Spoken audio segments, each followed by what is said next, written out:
Now, let's talk about what we're dealing with on the other side.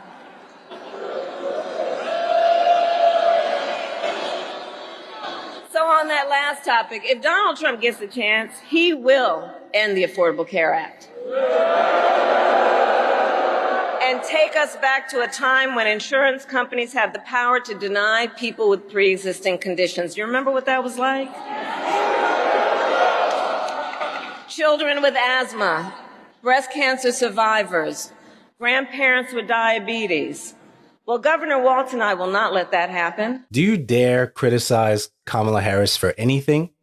I mean, think about it for a second. Like, whenever you think about Kamala Harris, and as soon as someone decides to criticize her, what is the first thing they do? They talk about her accomplishments, and there are great accomplishments, right? So I have here, I'm reading, as the first female, first Black, and first South Asian vice president of the United States, right? That's amazing, right? Kamala Harris has broken numerous barriers and achieved significant milestones in her career. I agree with that.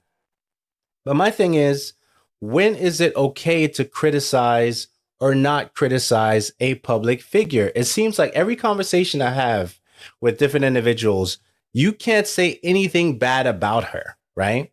And when you look at the presidency that we're coming out of or potentially getting extended, I don't know, right? It seems like she was not necessarily present as much as we've seen other vice presidents be present in their time of, sitting in the seat, if you will, right?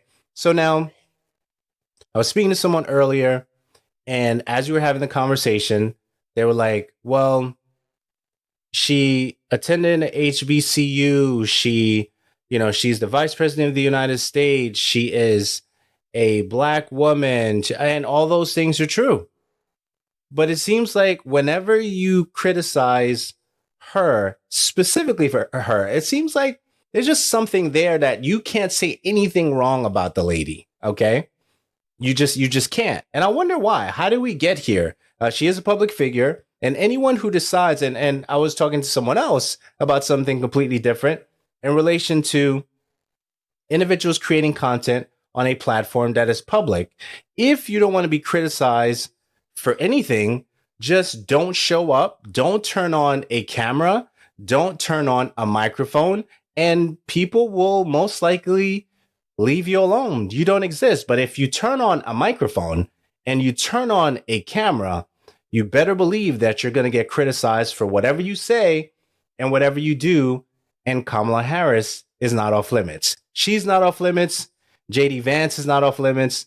Trump isn't off limits. And I'm not off limits, right? So I've been recording podcasts since 2009 on the internet. If I didn't want to record anything on the internet, I would have kept the microphone off. But once you record on the internet or you're available to be scrutinized publicly, you're going to get the smoke. That's just the nature of the environment, the digital environment that we're in. That's just what it is. But it seems like no one wants to say anything bad about her at all. As if everything she's done, and this goes for everybody. This goes for her. This goes for JD Vance. This goes for Trump. This goes for everybody, right? It's if you've done something that isn't appreciated by the public and you're in the public eye and you're in public service, people are going to talk about you. You're not off limits because you attended a sorority. You're not off limits because you attended HBCU. You're not off limits because you're the vice president of the United States. You're not off limits because you're running to be the president of the United States. You're just not off limits. That's just what it is, right? So 2009, I started a podcast, different versions of different shows, been on the internet for a while, streamed on different platforms, recorded on YouTube. I've gotten smoke from a lot of folks.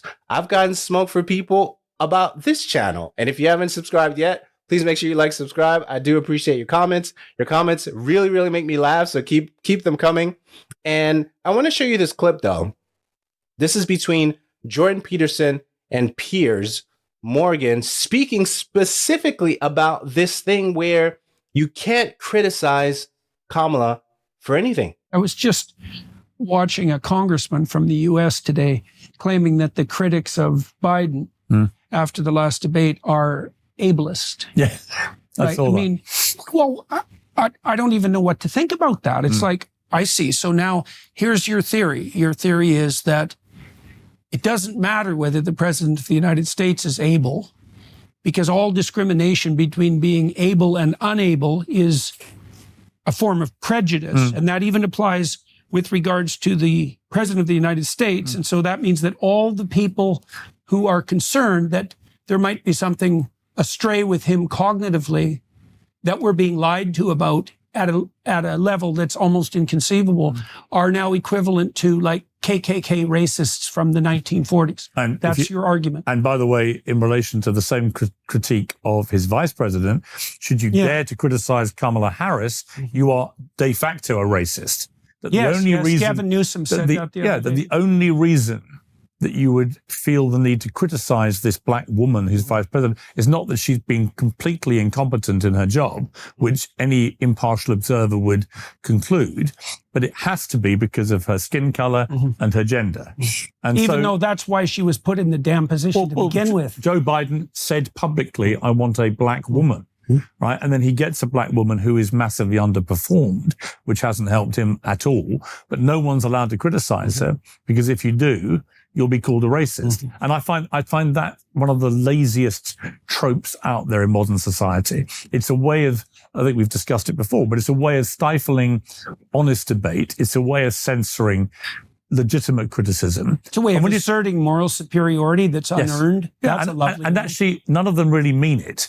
I mean, it is the genuine epitome of virtue signaling. Now that you've seen that, you could see what I'm saying, right? Like, it is a public figure, so you're going to get public scrutiny if you didn't perform or if you underperformed for a particular thing, whatever that thing is.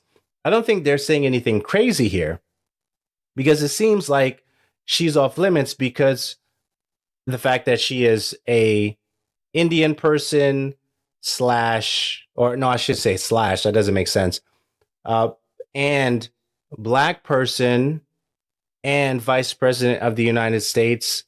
And because of those things, you can't say anything wrong or you cannot criticize her. I never understood that. So now she picked her VP, right? Tim Walz, right? Shout outs to him and his family. I think that's great. The video is not about that. The video is more about the fact that you can't criticize anything that she does. And that's probably including the fact that she picked Tim Walz as her VP. I don't know how you feel about that. So I'll play a clip of some of that recent rally in regards to that. But I find it very interesting. I really want to hear your thoughts about this. Am I tripping that you can't say anything wrong about this woman that is in the public eye in public service? That makes absolutely no sense to me. So, yeah. So, Philadelphia, I launched my campaign for the President of the United States a mere 2 weeks ago. And it's been a bit of a whirlwind. And just last night, the delegates to the Democratic National Convention finished voting. And so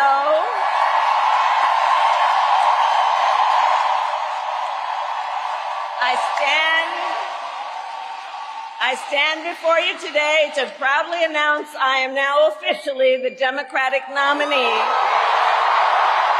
President of the United States.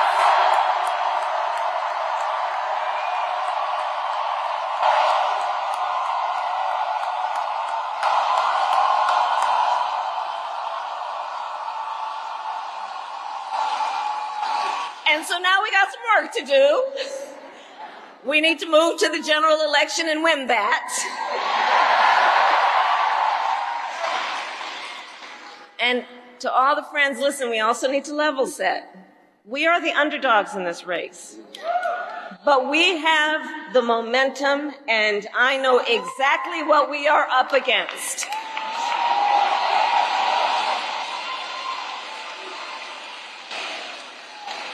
Now, many of you know, before I was elected vice president or elected a United States senator, I was an elected attorney general, and before that, elected district attorney.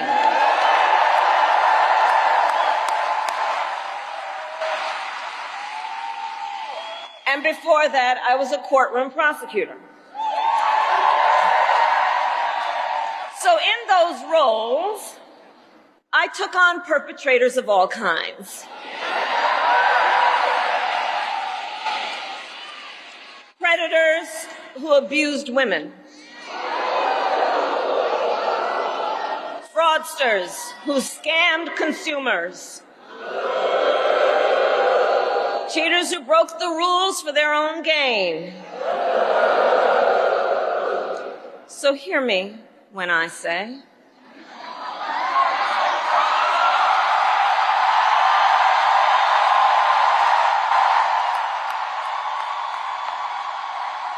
I know Donald Trump's type. So I dare you criticize Kamala Harris. I dare you. And you'll see exactly what I'm talking about. Make sure you click this video right here. And also don't forget to subscribe right here. Until next time, take care.